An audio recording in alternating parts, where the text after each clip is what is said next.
Hi ಎಲ್ಲೋ ನಮಸ್ಕಾರ, welcome back to my YouTube channel. So ಇವತ್ತು 4 ಡೇಸ್ ಬ್ಯಾಕು 2 ವಿಡಿಯೋ ಬಿಟ್ಟಿದ್ದೆ. ಅದಕ್ಕೆ ಕ್ಲಾರಿಟಿ ಕೊಡೋಣ ಅಂತಲೇ ಬಂದಿದ್ದೀನಿ. ಯಾರ್ಯಾರೋ ಬ್ಯಾಡ್ ಕಮೆಂಟ್ಸ್ ಎಲ್ಲ ಹಾಕ್ತಾರೆ, ಹಾಗೆ ಏನೋ ಒಂಥರ ಬೇಜಾರಾಗುತ್ತೆ ಅಷ್ಟೇ. ಅದಕ್ಕೋಸ್ಕರ ಕ್ಲಾರಿಟಿ ಕೊಡೋಕ್ಕೋಸ್ಕರನೇ ಬಂದಿದ್ದೀನಿ. ಒಂದು ಹುಡುಗಿ ಬದುಕಿದೆ ಅಂತ ಅಂದರೆ ಅದು ದೈವಶಕ್ತಿಯಿಂದನೇ ಮಾತ್ರ ಅಂತಲೇ ಹೇಳ್ಬೋದು. ಯಾರು ಅದು ಎಲೆಕ್ಟ್ರಾನಿಸಿಟಿ ಹತ್ರ ಇರೋದು ಟೆಂಪಲ್, ಅದು ಮಹದೇಶ್ವರ ಟೆಂಪಲ್ಲು. ಅಲ್ಲಿಂದ ಬಂದು ಯಾವುದೋ ಹಳ್ಳಿಗೆ ಬಂದು ಅಲ್ಲಿ ಏನು ಮುನೇಶ್ವರನ ಪ್ರತಿಷ್ಠಾಪನೆ ಮಾಡಬೇಕು ಇದೇ ಜಾಗದಲ್ಲಿ ಅನ್ನೋಕ್ಕೆ ಏನು ಗೊತ್ತಿತ್ತು ಅಂತ ಅಂದ್ಕೊಂಡಿದ್ದೀರ? ಏನು ಒಂದೇ 1% ಗೊತ್ತಿರಲಿಲ್ಲ. ಬಟ್ ಅದೆಲ್ಲ ನಡೆದಿದೆ ಅಂದರೆ ದೈವಶಕ್ತಿಯಿಂದನೇ ಮಾತ್ರ ಹೇಳ್ಬೋದು. ಆ ಹುಡುಗಿ ಏನು ಬೇಕು ಅಂತ ಏನು ಈ ಥರ ಇಲ್ಲ, ನನ್ನ ಮೈ ಮೇಲೆ ಬರ್ತಿದೆ ಅಂತ ಆ ಹುಡುಗಿನೂ ಹೇಳಿಲ್ಲ. ಓಕೆನಾ? ಎಲ್ಲೋ ಕೂತ್ಕೊಂಡು ಕಮೆಂಟ್ ಹಾಕೋದಲ್ಲ, ರಿಯಾಲಿಟಿ ನೋಡಬೇಕು, ಕಮೆಂಟ್ ಹಾಕಬೇಕು, ಸರಿನಾ? ಏನಕ್ಕೆ ಇದೆಲ್ಲ ಪವಾಡ ನಡೆದಿದೆ ಅಂತ ಅಂದರೆ, ಇವರು ಕಾಲೇಜ್ಗೆ ಹೋಗ್ತಾಯಿತ್ತು ಈ ಹುಡುಗಿ. ಇವಳ ಫ್ರೆಂಡು ಯಾರೋ ಲವ್ ಮಾಡಿ ಸೂಸೈಡ್ ಮಾಡ್ಕೊಂಡು ತೀರೋಗಿದ್ರು. ಆವಾಗ ಈ ಹುಡುಗಿ ಮೈ ಮೇಲೆ ಬಂದು ಇವೆಲ್ಲ ಪವಾಡ ನಡೆದಿದ್ದೇ ಹೊರ್ತು ಇನ್ನು ಅವಳು ಬೇಕು ಅಂತ ನಡೆಸಿಲ್ಲ, ಇಲ್ಲ ಅವಳು ಬೇಕು ಅಂತ ಈ ಥರ ಎಲ್ಲ ರಿಯಾಲಿಟಿ ಎಲ್ಲ ಏನು ಹುಟ್ಟಾಕಿಲ್ಲ, ಸರಿನಾ? ಎಲ್ಲೋ ಕೂತ್ಕೊಂಡು ಕಮೆಂಟ್ ಹಾಕೋದಲ್ಲ, ಏನೇನೋ ಇದೆಲ್ಲ ನಡೆದಿದೆ ಅಂತ ಅಂದರೆ ನೀವು ಅದನ್ನು ನಂಬಲ್ಲ ಅಂತಲೇ ಗೊತ್ತು. ಅದು ಇಲ್ಲೇ ಪ್ರತಿಷ್ಠಾಪನೆ ಆಗಬೇಕು, ನನಗೆ ಇದೇ ಜಾಗದಲ್ಲಿ 21 ಅಡಿ ಜಡೆಮುನೇಶ್ವರ ಪ್ರತಿಷ್ಠಾಪನೆ ಆಗಬೇಕು ಅಂತಲೇ ಕೂತಿದ್ದು. ಆ ವಿಡಿಯೋ ನೋಡಿ, ಬೇಕಿದ್ರೆ ಆ ವಿಡಿಯೋ ಹಾಕ್ತೀನಿ, ಬೇಕಿದ್ರೆ ನಿಮಗೇ ನೋಡ್ಕೊಂಡು ಬನ್ನಿ. ನೋಡ್ತಿದ್ದೀರಿ ಅಲ್ವಾ ನೀವೇ? ಯಾವುದೋ ಒಂದು ಚಿಕ್ಕ ಹಳ್ಳಿಲಿ ಈ ಥರ ಎಲ್ಲ ಪವಾಡ ನಡೀತಿದೆ ಅಂತ ಅಂದರೆ ಅದು ದೈವಶಕ್ತಿಯಿಂದ ಮಾತ್ರನೇ. ಈ ಹುಡುಗಿಗೆ ಏನು ಗೊತ್ತು ಹೇಳಿ? ಪಾಪ ಒಬ್ರ ಹತ್ರ ಮಾತಾಡಬೇಕು ಅಂತ ಅಂದರೆ ಕತ್ತು ಬಗ್ಗಿಸ್ಕೊಂಡು ಹೋಗ್ತಾ ಇರೋ ಹುಡುಗಿ ಇವಳು. ಇಷ್ಟು ಜನದ ಮುಂದೆ ಮಾತಾಡ್ತಿದ್ದಾಳೆ ಅಂತ ಅಂದರೆ ಅವಳಿಗೇನು ತಲೆ ಕೆಟ್ಟಿಲ್ಲ, ಸರಿನಾ? ಅವಳು ಮೈ ಮೇಲೆ ಬಂದು ಈ ಥರ ರಿಯಾಲಿಟಿ ಅವಳು ಮಾತಾಡ್ತಿದ್ದಾಳೆ ಹೊರ್ತು ಇಷ್ಟು ಜನದ ಮುಂದೆ ಎಲ್ಲ ಮಾತಾಡ್ತಿದ್ದಾಳೆ ಅಂದರೆ ನಮಗೆ ಭಯ ಆಗುತ್ತೆ. ಆ ಥರ ಮಾತುಗಳು ಆಡ್ತಿದ್ದಾರೆ. ಬಟ್ ನಾನು ಏನಕ್ಕೂ ವಾಯ್ಸ್ ಹಾಕಿಲ್ಲ ಅಂತ ಅಂದರೆ ಅದೆಲ್ಲ ಬೇಡ ಪಾಪ. ಅವಳ ಜೀವನಕ್ಕೆ ಪ್ರಾಬ್ಲಮ್ ಆಗಬಾರ್ದು ಅನ್ನೋದಕ್ಕೋಸ್ಕರ ನಾನು ಹಾಕಿಲ್ವೇ ಹೊರ್ತು, ಇಲ್ಲಾಂದರೆ ನನಗೆ ಹಾಕೋಕ್ಕೇನೂ ಇಲ್ಲ, ಸರಿನಾ? ಇಷ್ಟೇ ಅಡಿ ಕಟ್ಟಿಸ್ಬೇಕು ಅಂತ ಇವ್ರಿಗೇನಾದರೂ ಗೊತ್ತಿತ್ತಾ? ಇಲ್ಲ. ಅದೆಲ್ಲ ದೈವಶಕ್ತಿಯಿಂದನೇ ಮಾತ್ರ ಇವೆಲ್ಲ ಪವಾಡ ನಡೆಯೋದು. ನೀವೆಲ್ಲೋ ಕೂತ್ಕೊಂಡು ಕಾಮೆಂಟ್ ಹಾಕೋದಲ್ಲ. ಹಾಗೆ ಇನ್ನೂ ಒಂದು ವಿಡಿಯೋ ಇದೆ, ಜಡಮುನೇಶ್ವರ ಮೈ ಮೇಲೆ ಬಂದು ಹೇಳಿರೋದು. ಅದನ್ನು ನೋಡ್ಕೊಂಡು ಬನ್ನಿ, ನಿಮ್ಗೇನಾದರೂ ಇಷ್ಟ ಆದರೆ ಮಾತ್ರ. ಹಾಗೆ ಅಂತ ಭೇದ ಇಲ್ಲ ಮಹದೇಶ್ವರನಿಗೆ. ನಾನು ಬರುವಾಗ ಶುದ್ಧ ಇದ್ದರೆ ಸಾಕು ಅಂತ. ಅವನು ಬರುವಾಗ ಮನೆಯನ್ನು ಸಾರಿಸ್ಕೊಂಡು ಶುದ್ಧವಾಗಿ ಇಟ್ಟುಕೊಂಡು ಮಾದಪ್ಪನ ಗದ್ದಿಗೆ ಇಕ್ಸ್ಬೇಕು ಅಂದರೆ ಗುರುಗಳು ಮಹದೇಶ್ವರನ ಎತ್ಕೊಂಡು ಬಂದು ಮನೆಯಲ್ಲಿ ಇಟ್ಟು ಒಂದು 10 ಜನ ಗುಡ್ಡಪ್ಪಂದಿರು ಕಂಸಾಳನೆ ಮೊಳಗಬೇಕು. ತಂಬುರಿ ತಾಳ ಇದೆಲ್ಲ ಬೇಕಾಗಿಲ್ಲ, ಕಂಸಾಳೆ ಹಾಡು ಕುಣಿಬೇಕು, ಕುಣಿಸ್ಬೇಕು. ಆ ರೀತಿಯಲ್ಲಿ ನೀವು ಹರಕೆಗಳನ್ನು ಮಾಡಿಕೊಂಡು ಬೇಕಾದರೆ ಮಹದೇಶ್ವರನ ಗದ್ದಿಗೆಯನ್ನು ಇರಿಸ್ಬೋದು. ಕರ್ಸಕ್ಕೂ ಒಂದು 15 ದಿನ ಮುಂಚಿತವಾಗಿ ಏನೋ ಅಲ್ಲೇನೋ ಅಸಹ್ಯವಾಗಿ ಮಾಡದೆ ಬಿಟ್ಟಿದ್ದು ಕರೆಸಿ ಮಾಡಿಸ್ಕೋಬೋದು. ಮಹದೇಶ್ವರ ತಾಯಿ ಬರಬೇಕಂದ್ರೆ ಸ್ವಲ್ಪ ಪರಿಶುದ್ಧತೆ ಇಟ್ಕೊಳ್ರಿ. ಇನ್ನು ನನ್ನನ್ನು ಎಲ್ಲರ ಮನೆಗೂ ನುಗ್ಸಪ್ಪ, ಏನೋ ಗೌಡ್ರ ಮನೆಗೂ ನುಗ್ಸು, ಯಾರು ಕರೀತಾರೋ ಅವ್ರ ಮನೆಗೆಲ್ಲ ನುಗ್ಸು. ಇಂಥ ಜಾತಿ ಇಂಥ ಧರ್ಮ ಅಂತ ನೋಡಬೇಡ. ಇನ್ನು ಒಳ್ಳೇದಾಗಬೇಕೇನಪ್ಪ, ನಮ್ಮ ಮನೇಶ್ವರನ ಮನೆಗೆ ನುಗ್ಗಿ ಬಂದರೆ ಅಲ್ಲಿರೋ ಮಾಟ ಮಂತ್ರ ತಂತ್ರ ಭೂತ ಪ್ರೇತ ಪಿಸಾಚಿಗಳೆಲ್ಲ ಮನೆ ಬಿಟ್ಟು ಸಾವಿರ ಮೈಲಿ ಹೊಡೈತವೆ. ನುಗ್ಸ್ರಿ ನಮ್ಮ ಮನೇಶ್ವರನ ಅಂತ ಹೇಳಿ ಪೂಜೆಗಳನ್ನು ಮಾಡ್ಬೋದು. 48 ದಿನ ಹೊರಗಡೆ ಹೋಗೋದು ಬೇಡ. 48 ದಿನದ ಮೇಲೆ ಗುರುಗಳ ಆಸೆ ಹೊಂದಿದೆ, 101 ಊರು ಸುತ್ತೇ ಬಿಡಬೇಕು ಮುನೇಶ್ವರ ಅಂತ.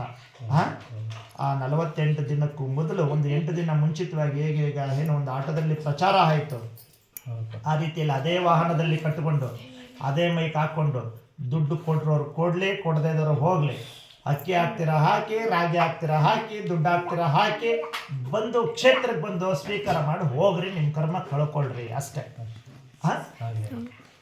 ಆಗುತ್ತೆ, ಭಾಳ ಹೆಸರಾಗ್ತದೆ. ಮಾಡೋ ಮನಸ್ಸು ಈಗ ಹೇಗೆ ಒಂದೇ ಮನಸ್ಸಿಂದ ಸಾಲ ಮಾಡಿದೆಯಾ ಸೋಲನ ಏನೋ ಆಗಿದೆ. ಅದು ಹೆಂಗಾಯಿತು ನಿನಗೂ ಗೊತ್ತಿಲ್ಲ, ಗುರುಗಳಿಗೂ ಗೊತ್ತಿಲ್ಲ, ಪತ್ನಿಗೂ ಗೊತ್ತಿಲ್ಲ. ಮಾಡಿದ್ದೀರಿ. ಆದರೆ ಮುಂದಿನ ದಿನಗಳಲ್ಲಿ ಸಾಲ ಮಾಡ್ರಿ ಅಂತ ನಾವು ಹೇಳಲ್ಲ. ಯಾವುದೋ ಬರ್ತಾರೆ, ಯಾರೋ ಒಪ್ಕೊಳ್ತಾರೆ, ಈ ಕ್ಷೇತ್ರ ಮುಕ್ತವಾದ ಕ್ಷೇತ್ರ. ನೀವು ಬೇಡ್ಕೊಳ್ಳಿ ಅಣ್ಣ, ಒಳ್ಳೇದಾದ್ಮೇಲೆ ನೀವು ಬಂದು ಒಂದು 10 ಜನರಿಗೆ ಅನ್ನದಾನ ಮಾಡಿ ಹೋಗೋಣ. ಮೊದಲು 15 ಜನರಿಗೆ ಹೇಳು, ಅವ್ರು 100ಕ್ಕಾದ್ರೂ ಮಾಡ್ಕೊಳ್ಳಿ, 500ಕ್ಕಾದ್ರೂ ಮಾಡ್ಕೊಳ್ಳಿ, ಅದು ಅವ್ರಿಗೆ ಬಿಟ್ಟಿದ್ದು. ಹಾಂ, ಬಂದವ್ರಿಗೆಲ್ಲರಿಗೂ ಸಹ ಈ ಕ್ಷೇತ್ರ ತೆರೆದ ಬಾಗಿಲಾಗಿರಲಿ, ಮುಚ್ಚೋ ಬಾಗಿಲಾಗಬಾರ್ದು. ನಮ್ಮ ಜಮೀನು ನಮ್ಮ ಮುನೇಶ್ವರ ಅನ್ಬೇಡ, ಇದು ಮುನೇಶ್ವರಂದೇ ಜಮೀನು. ಮುನೇಶ್ವರ ನಿಮಗೂ ದೇವ್ರೆ ನನಗೂ ದೇವ್ರೆ ಅನ್ಬೇಕು ಎಲ್ಲರೂ ಬರ್ಬೇಕಂದ್ರೆ. ಇಲ್ಲ ನಮ್ಮ ಮುನೇಶ್ವರ ನಮ್ಮ ಗೌಡ್ರು ಮಾತ್ರ ದೇವ್ರು ಅಂದ್ರೆ ಗುರುಗಳೇ ಬರಲ್ಲ. ನಮ್ಮ ಜಾತಿಗೆ ಮಾತ್ರ ಮುನೇಶ್ವರ ದೇವರು ಅಂದ್ರೆ ಪ್ರತಿಯೊಬ್ಬರಿಗೂ ದೇವರೇ ಅಲ್ವೇನಪ್ಪ, ಅಷ್ಟೇ. ಆ ರೂಪದಲ್ಲಿ ನೋಡ್ರಿ, ಮುಂದಿನ ದಿನಗಳಲ್ಲಿ ಇಲ್ಲಿ ಕಾಲಭೈರವೊಂದನ್ನು ಒಂದು ಮೂರ್ತಿ ಆಗುತ್ತೆ. ಅದಕ್ಕೂ ಮುಂಚಿತವಾಗಿ ಆ ಕುಮಾರಿ, ಪುಟ್ಟು ಕುಮಾರಿ ಸತ್ತು ಹೋದಲ್ಲ ಬೆಗಳು, ಅವಳಿಗೆ ದೊಡ್ಡ ನಮಸ್ಕಾರ ಹಾಕ್ಬೇಕು ನೀವು. ಕಾಟ ಕೊಡೋಕೆ ಬಂದ್ಲು, ಜೀವ ತಗೊಂಡೋಗಕ್ಕೆ ಬಂದದ್ದು, ಆದ್ರೆ ಅದರಿಂದ ನಿಮ್ಗೆ ಏನಾಯ್ತು? ಇಷ್ಟೆಲ್ಲ ಸಿಕ್ಕಿದೆ. ಮಗಳೇ, ನಿಮ್ಮ ಮಗಳಲ್ಲಿ ಬಂದ್ಮೇಲೆ ಮಗಳೇ ತಾನೆ. ಈಗ ತಾಯಿ, ಜಗತ್ತಿನ ತಾಯಿ ಚಾಮುಂಡೇಶ್ವರಿ, ಆದ್ರೂ ಯಾರಲ್ಲಿ ಬರ್ತಾ ಇದ್ದಾಳೆ? ಈಗ ಮಗಳಲ್ಲಿ ಬರ್ತಾ ಇದ್ದಾಳೆ. ಅಂದಮೇಲೆ ಆ ಜಗತ್ತನ್ನೇ ಕಾಪಾಡೋ ತಾಯಿ ನಮ್ಮ ಮಗಳಾಗಿ ನಮ್ಮ ಮನೆಗೆ ಬಂದಿದ್ದಾಳೆ ಅಂತ ಯಾಕೆ ತಿಳ್ಕೊಬಾರ್ದು ನೀವು?